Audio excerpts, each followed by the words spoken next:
capítulo 7, ele fala sobre Estados Unidos, a potência impera. No capítulo passado, a gente falou um pouquinho sobre o lance da economia norte-americana, né? Aqui, ó, a expansão econômica dos Estados Unidos, no capítulo 6. Agora, aqui no capítulo 7, ele vai falar dos Estados Unidos consolidado. Essa imagem aqui, ó, ela é muito típica, né? É muito típica de Nova York. Aqui mostra um pouquinho da cultura americana, né? As diversas marcas americanas, a influência que os caras têm dentro da cultura, por exemplo, da música, do cinema, né?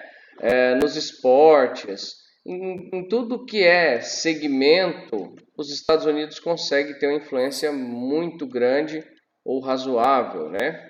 Então ele diz aqui, ó, Estados Unidos, organização político-administrativa. Olha o que ele diz ali, após a independência das 13 colônias, lembra que no capítulo passado a gente falou que os Estados Unidos começou como 13 colônias, que deram origem aos Estados Unidos, foi necessária uma organização administrativa do novo país. Dessa forma, em 1787 passou a vigorar o federalismo, sistema de governo em que vários estados se reúnem para formar e organizar um país. Então o nome Estados Unidos da América é justamente por isso. Os estados são unidos em torno de um sistema federalista, assim como aqui no Brasil. No federalismo, cada estado conserva sua autonomia, podendo ter leis próprias. Então, assim, eles têm as divisões estaduais, só que nos Estados Unidos, os estados eles têm mais autonomia. Quer dizer, ele pode construir as suas leis, ele pode construir o seu sistema educacional, o seu sistema prisional. Por exemplo, tem estado que aceita pena de morte, tem estado que não. Então o governo federal ele não se envolve nisso.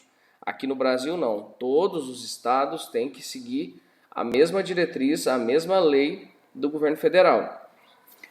Aí ele diz ali, ó, o federalismo costuma ser classificado como agregador, com união entre os estados politicamente independentes, simétrico, devido à relativa homogeneidade linguística e cultural da população. Nós falamos, predominantemente foram ingleses que colonizaram, né? Lógico que teve participação de franceses, dos próprios africanos, dos latino-americanos e por aí vai. E dual, pois há certa independência de atuação dos estados em relação ao poder central. Quem é o poder central? O governo federal. Contudo, na prática, existe uma pluralidade cultural que não garante total simetria entre os estados que constituem a federação.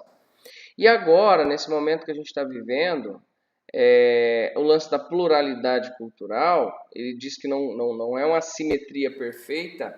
Nós vimos o caso daquele homem negro, né? Aquele homem que foi assassinado por um policial, porque aquilo lá foi um assassinato mesmo, né? Porque ele... Agora tá uma zona nos Estados Unidos. Então, tá bem feio o negócio lá, tá tendo bastante tensão. Por quê? Porque é um país bastante racista, e aí os negros, não só negros, né? As pessoas que são contrárias a isso, elas estão saindo das ruas e estão causando muita violência, inclusive. E fazer aglomeração agora, nessa época de pandemia, é bem delicado. Então isso mostra que os Estados Unidos, por mais que seja um país desenvolvido, que tenha na sua lei essa ideia de ser simétrico, de ser igualitário com as pessoas, ele não consegue. Então vamos lá. Ó. O federalismo estadunidense é pautado por alguns princípios como? Primeiro, a junção dos estados deve girar em torno de um mesmo interesse. O interesse nacional, o interesse econômico, social. A união, essa união com U maiúsculo, é no sentido de governo federal. Propõe as leis pertinentes à atuação do governo federal e os estados elaboram aquelas que não cabem ao poder central. Todos os estados da federação devem instituir poderes legislativo, judiciário e executivo, assim como aqui no Brasil, né? A Constituição Federal está acima das demais leis fundamentais dos estados da federação. Então existe a Constituição também, que deve ser seguida. Agora eu queria que vocês se atentassem a este mapa aqui dos Estados Unidos. Ele mostra a divisão de cada estado e repara o seguinte, ó, linha reta, reta, reta, ó, reta. Olha o tanto de linha reta, pessoal.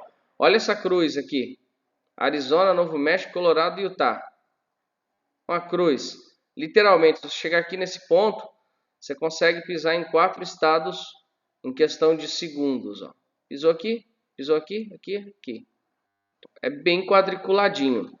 Quando você pega, por exemplo, para ver a divisão municipal, os municípios dentro de cada estado também são quadradinhos. Você pega aqui o Novo México, parece uma coxa de retalho.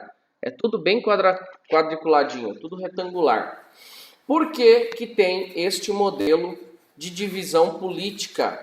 Por que que tem a divisão do estado quadriculado com linhas retas, as chamadas fronteiras artificiais? Alguém sabe me dizer o porquê? Vou até pausar a gravação aqui. Então, eu coloco fronteiras artificiais. Para todo lado nos Estados Unidos tem essas fronteiras artificiais com o intuito de organizar mais rapidamente o meu território. Ok?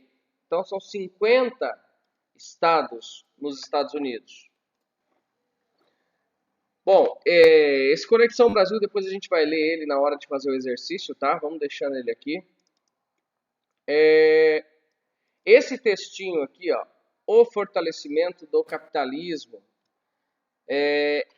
Os Estados Unidos, ele pautou o seu desenvolvimento muito nisso aqui, ó, na indústria. Na indústria, especificamente, dos veículos. Mas a indústria de consumo. Olha embaixo dessa fotinha aqui, ó, que tem ali, ó, o American Way of Life. O estilo de vida americano, o modo de vida americano. Como que é o modo de vida americano?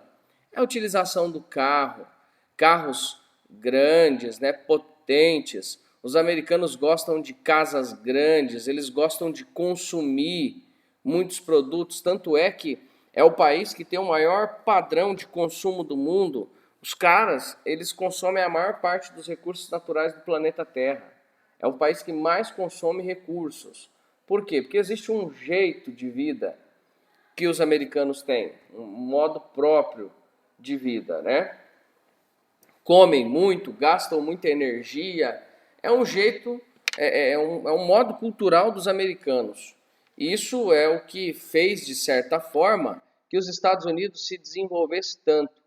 Ó, em razão de adotarem princípios liberais, mas nas primeiras décadas do século XX, os Estados Unidos viveram um dos momentos de maior crescimento econômico, com a devastação da Europa no fim da Primeira Guerra Mundial. Isso eu tinha falado para vocês lá na aula anterior, no capítulo anterior.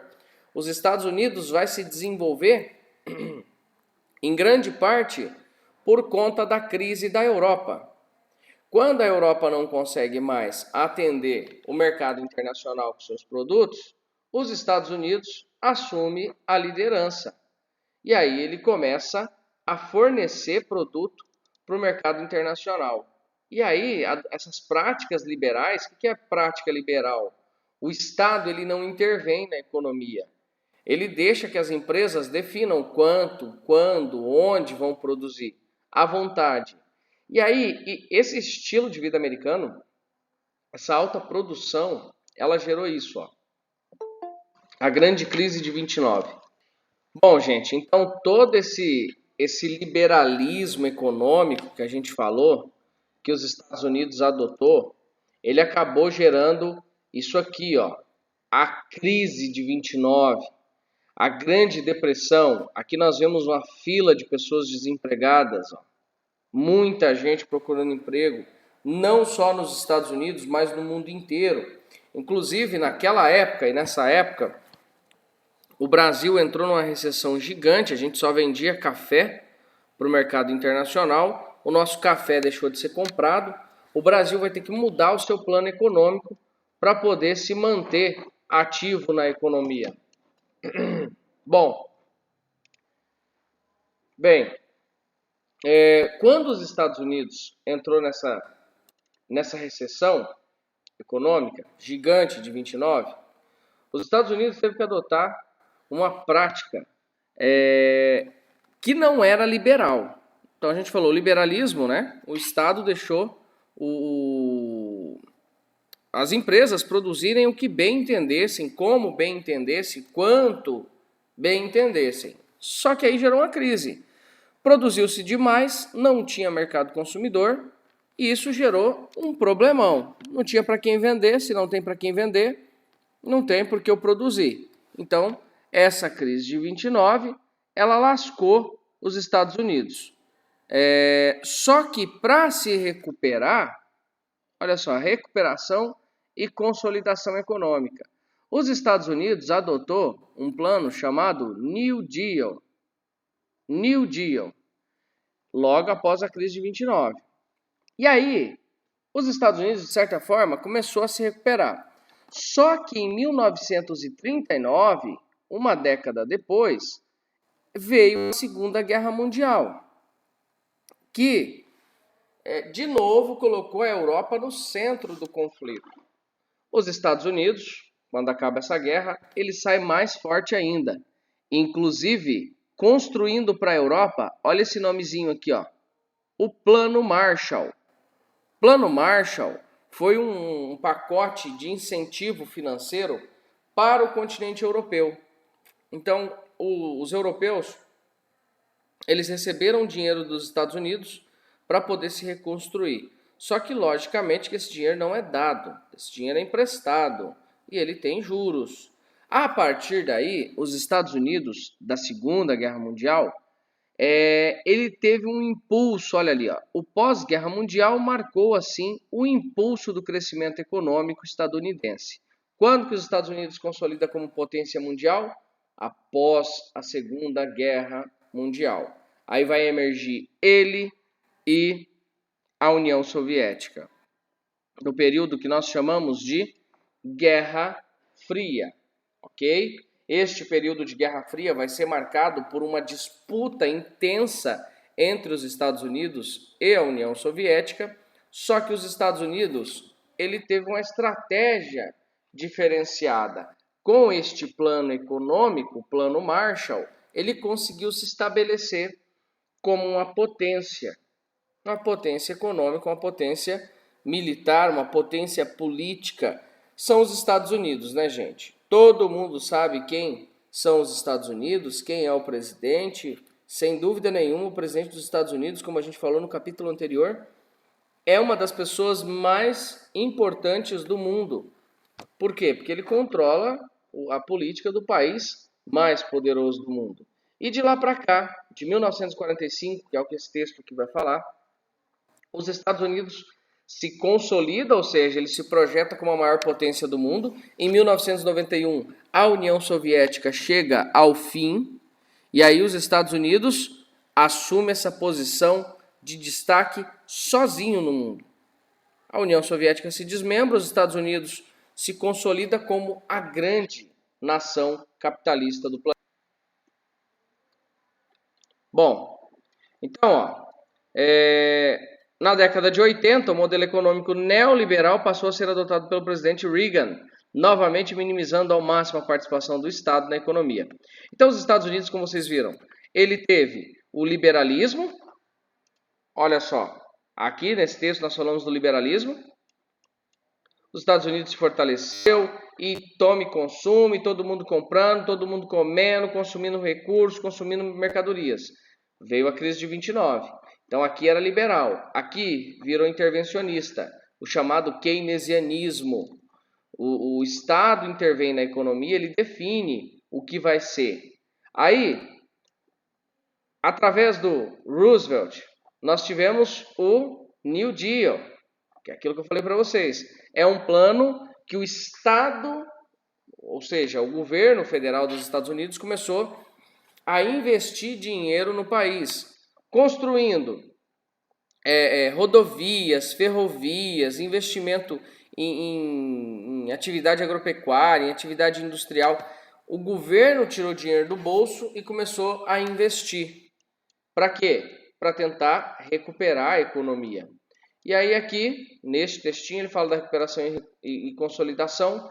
Com a Guerra Mundial, a Segunda Guerra, o fim da Segunda Guerra, os Estados Unidos se destaca como a maior potência do mundo, ao lado da União Soviética, que por sua vez chega ao fim em 1991 e deixa os Estados Unidos sozinho como uma potência. Bem, eu vou parar por aqui e até a próxima.